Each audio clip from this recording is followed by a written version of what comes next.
तो नमस्कार दोस्तों, कैसे हो आप सभी लोग। उम्मीद करता हूँ बढ़िया होगे। दोस्तों, इसके पहले हमने बाबर के भारतीय अभियान पढ़ लिए थे। अब हम वो युद्ध पढ़ने वाले हैं जो अक्सर परीक्षा में पूछे जाते हैं। दोस्तों, आज हम पढ़ेंगे पानीपत, खानवा, चंदेरी और घाघरा का युद्ध। ये चारों युद्ध आज हम इसी वीडियो में पढ़ेंगे। ये चारों ऐसे युद्ध हैं जो आप किसी भी एग्जाम की तैयारी कर रहे हो, हर परीक्षा में पूछे जाते हैं, जो बहुत इंपॉर्टेंट है। तो आज हम पढ़ने वाले हैं पानीपत का युद्ध। सबसे पहले आज हम पढ़ेंगे पानीपत का युद्ध। तो दोस्तों, पानीपत का युद्ध कब हुआ था? सन 1526 ईस्वी में। इसके पहले के 2 वीडियो मैं बना चुका हूं। इसका लिंक आपको नीचे डिस्क्रिप्शन बॉक्स में मिल जाएगा। आप लोग वहां पर जाकर वो वीडियो देख सकते हैं। 1525 तक बाबर ने पंजाब पर अधिकार कर लिया था। अब 1526 में वो भैया बढ़ता है इब्राहिम लोदी की तरफ, जो दिल्ली का सरदार होता है। अब दिल्ली की तरफ बढ़ने से पहले हम ये जान लेते हैं वो भारत क्यों आया। भारत आने के पीछे उसके कई कारण थे। पहला कारण, वो एक विशाल सत्ता का स्वामी बनना चाहता था, जिसके कारण उसको काफी विख्याति प्राप्त होगी, वो काफी फेमस होगा। उसको भारत आने के लिए न्योता किसने दिया? दौलत खान। ये एक ऐसा शख्स है जिसने बहुत भड़काया। दूसरी चीज, अफगान सरदारों ने बाबर को भारत पर आने के लिए आमंत्रित किया। और जो इब्राहिम लोदी है दिल्ली का सरदार, उसके चाचा इब्राहिम लोदी से प्रसन्न नहीं थे। इसलिए वो बाबर को आमंत्रित करते हैं कि बाबर भाई आप आ जाओ, इसको हराओ, शासन करो। तो दोस्तों, सबसे पहले हम ये जान लेते हैं बाबर कहां से आया भारत। तो बाबर सरहिंद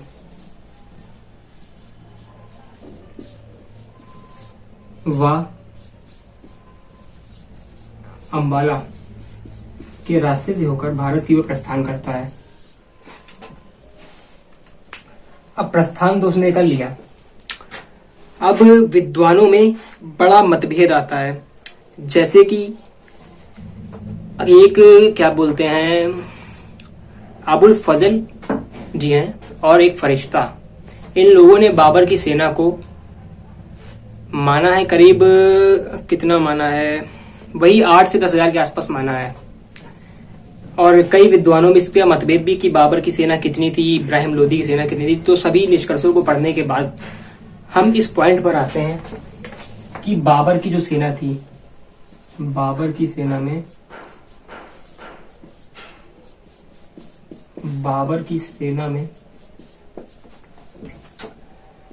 12,000 सैनिक थे, जबकि इसकी तुलना में इब्राहिम लोदी की सेना में लगभग 50,000 सैनिक थे। दोस्तों, अब बाबर भारत पहुंच चुका है, दिल्ली की तरफ बढ़ रहा है। इब्राहिम लोदी को इस बात की सूचना मिल जाती है। तो इब्राहिम लोदी और बाबर की सेना का आमना सामना होता है पानीपत के मैदान में, जिस कारण से पानीपत का युद्ध कहते हैं। अब पानीपत के युद्ध में दोनों की सेनाएं, एक और इधर खड़ी है, इधर एक सेना खड़ी है। दोनों की सेनाएं आमने सामने खड़ी होती हैं। 12 अप्रैल सन 1526 को दोनों की सेनाएं आमने सामने आ जाती हैं। 12 अप्रैल 1526 को दोनों की सेनाएं आमने सामने आ जाती हैं। लेकिन लगभग एक हफ्ते तक किसी की हिम्मत नहीं पड़ती है एक दूसरे पर आक्रमण करने की। लगभग एक हफ्ते का मतलब है 18 अप्रैल तक। एक हफ्ते तक दोनों की ना इनकी हिम्मत पड़ती है ना इनकी हिम्मत पड़ती कि एक दूसरे की सेना पर आक्रमण कर दें। लेकिन होता क्या है, होता यह है 19 अप्रैल की रात्रि अंधेरे का फायदा उठाकर बाबर जो होता है वो इब्राहिम लोदी की सेना पर आक्रमण कर देता है। लोदी की सेना पर आक्रमण कर देता है, लेकिन इसका ये जो आक्रमण होता है ये विफल हो जाता है। 19 अप्रैल को जो आक्रमण करता है रात के अंधेरे में, वो विफल हो जाता है। अब 21 अप्रैल को निर्णायक युद्ध होता है। 21 अप्रैल को निर्णायक युद्ध होता है। 21 अप्रैल को निर्णायक युद्ध होता है। अब इब्राहिम लोदी सेना तैयार कर चुका है आक्रमण करने के लिए। होता यह है, इब्राहिम लोदी की सेना इतनी बड़ी थी, 50,000 सैनिक थे, इनकी सेना में मात्र 12,000 सैनिक थे। लेकिन बाबर करता क्या है, ये एक कुशल सैनिक प्रशासक भी होता है। इसकी व्यूह रचना काफी अच्छी रहती है, काफी कुशल सेना नायक है। ये करता यह है, इब्राहिम लोदी की सेना को 3 तरफ से घेर लेता है। इब्राहिम लोदी की सेना को 3 तरफ से घेर लेता है। ये इनकी सेना हो गई इब्राहिम लोदी की, इसको 3 तरफ से ये घेर लेता है। इसको 3 तरफ से घेर लेने के पश्चात अब 3 तरफ वो कौन कौन से हैं। पहली तरफ तो तोप खाने लगा देता है, जिसके बारे में भारतीय बिल्कुल अनजान रहते हैं। 2 ओर से तीरंदाज बैठा देता है। और भी ये करता क्या है, पानीपत के युद्ध में, इस युद्ध में ये तुलुगुमा पद्धति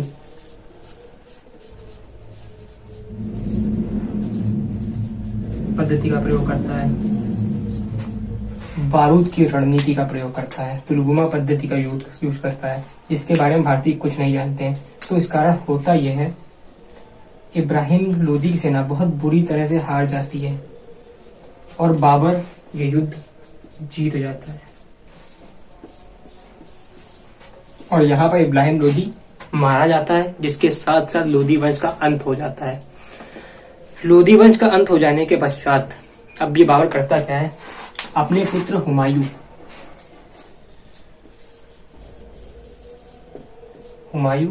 व एक शख्स होता है ख्वाजा, इनको भेज देता है आगरा की तरफ।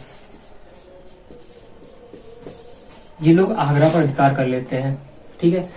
और एक छोटी सी सेना की टुकड़ी को बाबर करता क्या है, बाबर भेजता है दिल्ली की तरफ भेज देता है। और ये जो छोटी सी टुकड़ी होती है, ये दिल्ली पर अधिकार कर लेती है जाके। तो अंततः होता यह 27 अप्रैल का दिन आता है। 27 अप्रैल सन 1526 को दिल्ली में बाबर के नाम का खुतबा पढ़ा जाता है। 27 अप्रैल को बाबर के नाम का खुतबा पढ़ा जाता है और यहां से प्रारंभ होता है भारत में मुगल सल्तनत का। अब इससे भारतीयों को क्या नुकसान होता है, भारतीयों को नुकसान ये होता है, बाबर यहाँ पर लूटपाट करता है, यहाँ की जो संपत्ति वो हासिल करता है उसको वह भेज देता है अपने यहाँ काबुल, जिससे भारतीयों को काफी नुकसान होता है। आपके मन में एक प्रश्न उठ रहा होगा, मेवाड़ के जो शासक होते हैं, जो राजा होते हैं राणा सांगा, वो इस युद्ध में भाग क्यों नहीं लेते हैं? तो दोस्तों, वो इस युद्ध में भाग इसलिए नहीं लेते हैं क्योंकि इस युद्ध में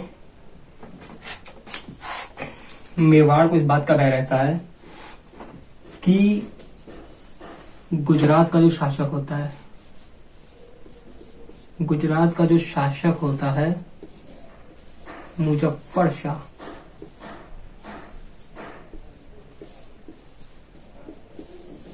वो मेवाड़ पर आक्रमण कर सकता था। इस कारण राणा सांगा जो होते हैं पानीपत के युद्ध में भाग नहीं लेते हैं। राणा सांगा भी दिल्ली पर अधिकार करना चाहते थे, लेकिन अब उनके लिए इस बात की मुश्किलें बढ़ जाती हैं क्योंकि इब्राहिम लोदी के समय पे दिल्ली की सत्ता कमजोर थी, लेकिन बाबर के आ जाने के बाद दिल्ली की सत्ता को काफी मजबूती मिलती है, जिस कारण अब आगे के समय में राणा सांगा और बाबर का युद्ध तो होना निश्चित हो गया था। और वो युद्ध कब होता है उसके बारे में अब हम अच्छे से पढ़ेंगे। तो हम पढ़ने वाले हैं खानवा का युद्ध। खानवा का युद्ध बाबर और राणा सांगा के मध्य हुआ था। प्रारंभ में पानीपत के युद्ध में फतह हासिल करने के बाद बाबर के लिए जरूरी था कि वह राजपूतों का दमन करे और राजपूतों को दिल्ली पर शासन करने के लिए जरूरी था कि वह मुगलों का दमन करे। तो इसके लिए होता क्या है, बाबर एक बात से नाराज था।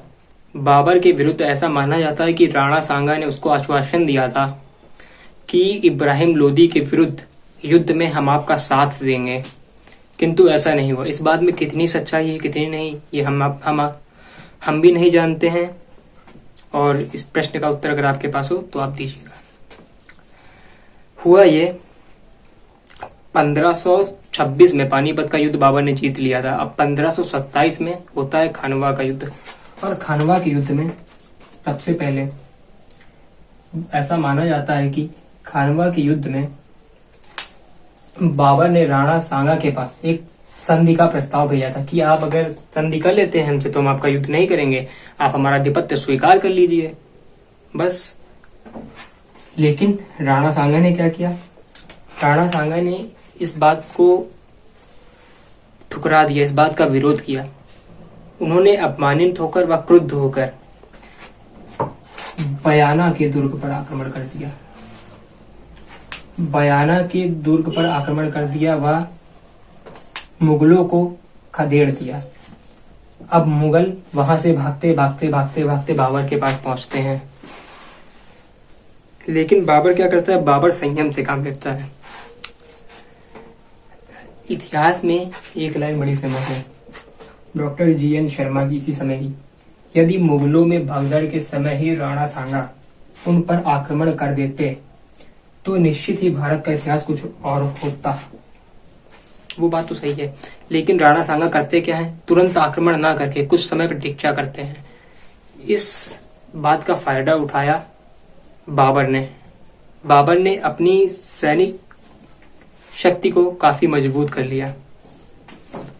अब जो उसको समय मिला उसने उसका फायदा उठाया और करता क्या है? करता ये है राणा सांगा के विरुद्ध अब वो करता है जिहाद की घोषणा कर देता है और अपनी सेना को कुछ समय बाद जिहाद की घोषणा करता है और अपनी सेना को खानवा के मैदान में उतार देता है। अब खानवा के मैदान में उतारने के बाद राणा सांगा भी करते हैं, अपनी सेना को खानवा के मैदान में उतार देते हैं। अब दोनों लोगों के बीच में भीषण युद्ध होता है। प्रारंभ में क्या होता है? बाबर अपनी सेना को उसी तरह से व्यवस्थित करता है जिस तरह से उसने पानीपत के युद्ध में अपनी सेना को व्यवस्थित किया था। बाबर एक कुशल सेना नायक होता है और जो राणा सांगा होते हैं वो तुलुगुमा पद्धति से अनजान रहते हैं। राणा सांगा या भारत का कोई भी शासक उस समय पर तुलुगुमा पद्धति के बारे में नहीं जानता था। बाबर करता यह है, प्रारंभ में होता यह राणा सांगा जो सैनिक होते हैं उनके बड़े तीव्र वेग से मुगलों का खात्मा करना प्रारंभ कर देते हैं। लेकिन धीरे धीरे धीरे धीरे होता यह है मुगल राजपूतों पर भारी पड़ते हैं। दो ओर से तो तीरंदाज थे, एक ओर से तोपखाने। अब वो लोग उसी में फंस जाते हैं और उसी बीच होता क्या है, एक तीर आता है जो राणा सांगा को मूर्छित कर देता है। अब राणा सांगा मूर्छित हो जाते हैं, उन्हें युद्ध के मैदान से बाहर कर दिया जाता है। लेकिन एक गद्दार होता है, देशद्रोही सिलहदी तम्मर, जो रायसेन का शासक होता है, ये उस समय पर जाकर बाबर से मिल जाता है। बाबर से मिल जाने के बाद वो ये मैदान में सूचना फैला देता है कि राणा सांगा इस मैदान में नहीं है। तो इस तरह से सेना में भगदड़ मच जाती है और बाबर ये युद्ध आसानी से जीत जाता है। तो यही था खानवा का युद्ध। खानवा के युद्ध में राजपूतों की काफी हार होती है, जिससे के कारण उत्तर भारत से राजपूतों का दमन हो जाता है और कई वर्षों तक हिंदू सत्ता का भी अंत हो जाता है। और लगभग इसका प्रभाव देखने को भी हमें आगे मिलता है। मुगलों की सत्ता काफी समय तक रहती है, लगभग 300 वर्षों के आसपास रहती है। तो मुगल सत्ता ने सबसे ज्यादा प्रभाव डाला है हिंदुओं के ऊपर। हिंदुओं की शक्ति का काफी दमन हुआ था इससे। तो यही था खानवा का युद्ध। अब हम बढ़ते हैं अगले युद्ध की तरफ। तो दोस्तों, अब हम पढ़ने वाले हैं चंदेरी का युद्ध। चंदेरी के युद्ध में होता क्या है? चंदेरी का युद्ध होता है 1528 ईस्वी में।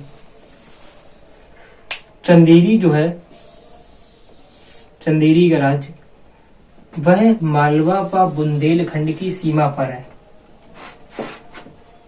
चंदेरी का जो राज्य है वो मालवा व बुंदेलखंड की सीमा पर है। दोस्तों, बाबर चंदेरी पर अधिकार क्यों करना चाहता है? ऐसी क्या जरूरत आ गई है बाबर के आगे जो चंदेरी पर अधिकार करे? चंदेरी का जो शासक होता है उस समय पर वो होता है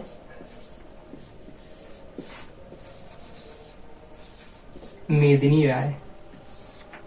दोस्तों, बाबर के लिए जरूरी इसलिए होता है मेदिनी राय को हराना।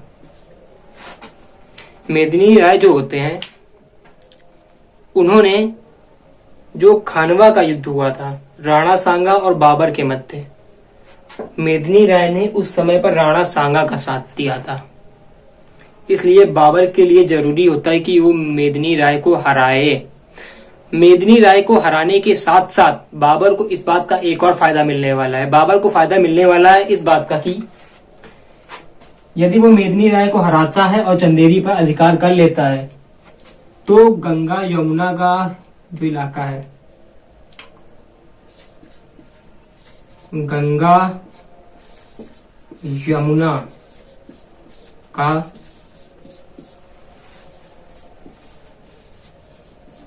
दोआब क्षेत्र जो है, गंगा यमुना का दोआब क्षेत्र जो है वो बाबर के अधीन हो जाएगा। लेकिन उसके साथ साथ वह राजपूताना पर भी निगरानी रख सकता है।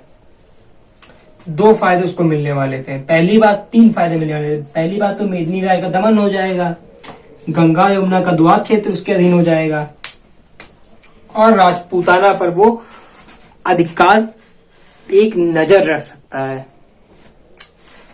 दोस्तों, होता यह है इसके बाद अप्रैल 1527 में वो अलवर को जीत लेता है। अलवर को जीतने के पश्चात वह जनवरी की शुरुआत में सन 1528 को चंदेरी पर आक्रमण कर देता है। इस युद्ध में राजपूत जो होते हैं बड़ी ही वीरता के साथ, बड़े ही साहस के साथ बाबर का सामना करते हैं। लेकिन दोस्तों, होता यह है 19 जनवरी का दिन आता है। 19 जनवरी का जब ये दिन आता है, 19 जनवरी सन 1528, बाबर चंदेरी को जीत लेता है।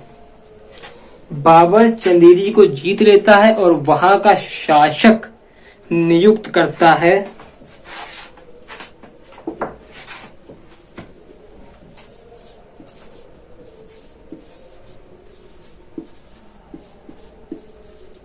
अहमद शाह को।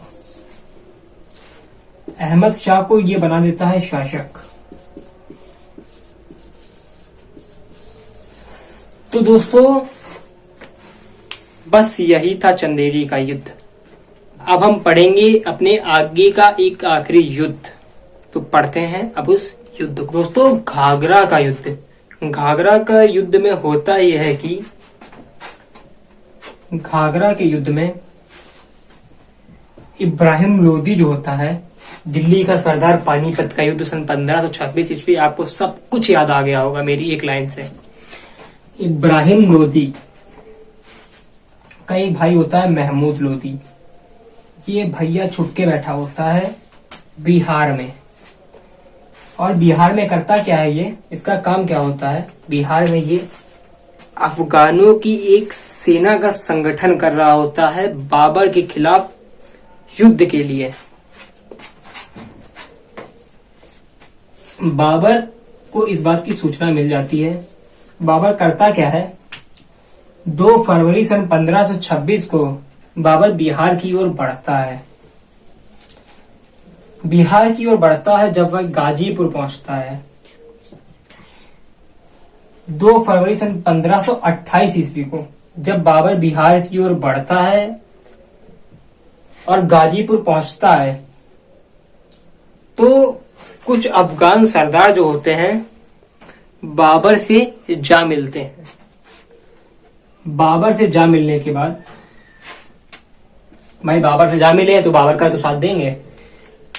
ये जो अफगान सरदार होते हैं इनको समर्थन प्राप्त था नुसरत शाह का। नुसरत शाह का समर्थन प्राप्त था। तो बाबर करता क्या है, बाबर चेतावनी देता है नुसरत शाह को।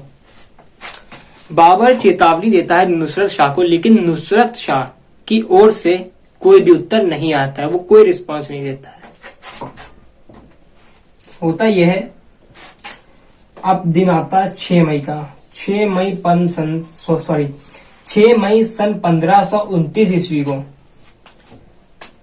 घाघरा नामक युद्ध पर निर्णायक युद्ध होता है, जिसमें अफगान सरदारों का बाबर दमन कर देता है और अंततः नुसरत शाह को बाबर के साथ संधि करनी पड़ती है। और इस संधि में निश्चय यह होता है कि जो नुसरत शाह है वो बाबर के शत्रुओं को बिल्कुल भी शरण नहीं देगा। इस संधि के द्वारा यह निश्चय होता है और बाबर घाघरा का युद्ध जीत जाता है। दोस्तों, बाबर की सत्ता के समय का यह आखिरी युद्ध है। बाबर के जीवन का यह आखिरी युद्ध होता है। अब हम बाबर की सत्ता, बाबर का साम्राज्य को अब हम पढ़ते हैं, जान लेते हैं कि बाबर की सत्ता कहां से कहां तक फैली थी। तो दोस्तों, बाबर की सत्ता फैली थी सिंधु से बिहार तक। सिंधु से बिहार तक, सिंधु से बिहार तक और हिमालय से चंदेरी तक, हिमालय से चंदेरी तक। अब आप समझ सकते हैं कितने बड़े भूभाग का स्वामी था बाबर। काफी बड़ा साम्राज्य था बाबर का। दोस्तों, अब हम समझेंगे बाबर के जीवन का यह आखिरी युद्ध था, तो इसके बाद बाबर का हुआ क्या, बाबर कहाँ गया, तो अब हम वो समझते हैं। तो हमने यहां तक अभी तक देखा है कि बाबर निरंतर शुरुआत से युद्ध करता चला आ रहा है। और अब धीरे धीरे होता क्या है, 1529 के बाद बाबर युवावस्था में जितना ताकतवर था, अब उसका स्वास्थ्य धीरे धीरे धीरे धीरे नीचे गिरता जा रहा है। अब होता यह है कि एक समय ऐसा आता है बाबर काफी कमजोर हो जाता है, क्योंकि उसकी एज जैसे जैसे बढ़ेगी वैसे वैसे उसकी शक्ति कम होती है। दोस्तों, एक समय ऐसा आता है जो हुमायूं होता है, बाबर का पुत्र, इसके बारे में हम आगे पढ़ेंगे। हुमायूं का स्वास्थ्य काफी बिगड़ जाता है और वह ठीक नहीं हो पाता है। तो बाबर जो होता है वो दुआ करता है। बाबर जो होता है दुआ करता है कि हे खुदा, खुदा से वो दुआ करता है कि हुमायूं को ठीक कर दो, भले ही उसके बदले में मेरे प्राण ले लो। ये दुआ बाबर करता है। तो बाबर जब ये दुआ करता है तो उसके पश्चात होने भी यही लगता है, उसके कुछ समय पश्चात जैसे जैसे हुमायूं ठीक होने लगता है, बाबर का स्वास्थ्य वैसे वैसे बिगड़ने लगता है। अब इसे क्या समझे वो तो मैं नहीं बता सकता, इसको क्या समझ सकते हैं आप लोग। जैसे जैसे हुमायूं का स्वास्थ्य ठीक होता है, बाबर का स्वास्थ्य नीचे गिरने लगता है। होता यह है, जब हुमायूं बिल्कुल ठीक हो जाता है तब बाबर की मृत्यु हो जाती है। अतः 26 दिसंबर 26 दिसंबर सन 1530 को बाबर की मृत्यु हो जाती है। सन 26 दिसंबर सन 1530 ईस्वी को बाबर की मृत्यु हो जाती है और इसकी इच्छा अनुसार वो जहां चाहता था उसको वहीं दफनाया जाता है। तो बाबर चाहता था कि उसको काबुल में दफनाया जाए, तो उसकी इच्छा अनुसार उसे काबुल में दफनाया जाता है। दोस्तों, जिस समय पर बाबर को दफनाया जाता है एक प्रश्न उठता है, लेकिन हुमायूं कहाँ था, उसका राज्याभिषेक कब हुआ। तो दोस्तों, 26 दिसंबर को तो बाबर को दफना दिया गया। 30 दिसंबर सन 1530 ईस्वी को इस समय में बाबर जब दफनाया गया है तो हुमायूं कहाँ था? उस समय पर हुमायूं था संभल में। दोस्तों 30 दिसंबर सन 1530 ईस्वी को जब हुमायूं दिल्ली आता है तब उसका राज्याभिषेक होता है। अब हम हुमायूं को यहाँ पर नहीं पढ़ेंगे, हुमायूं को हम आगे पढ़ेंगे।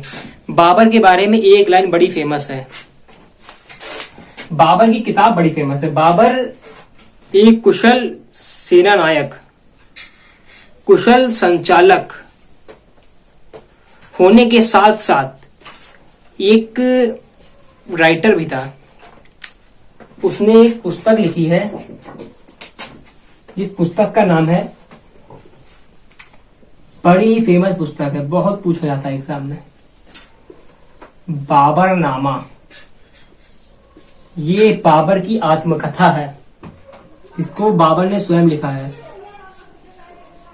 तुजुक ए बाबरी नाम से भी ये किताब फेमस है। ये एक ही किताब है, बस इसके नाम दो अलग अलग, चाहे आप इसको ये कह दो चाहे आप इसको ये कह दो। तो दोस्तों बस यहीं तक था बाबर। अगर आपको इस वीडियो में समझ में आया हो, आपको अच्छा लगा हो, तो आप वीडियो को लाइक कर दीजिएगा और चैनल को सब्सक्राइब कर दीजिएगा। तो दोस्तों मिलते हैं अगली वीडियो में। जय हिंद।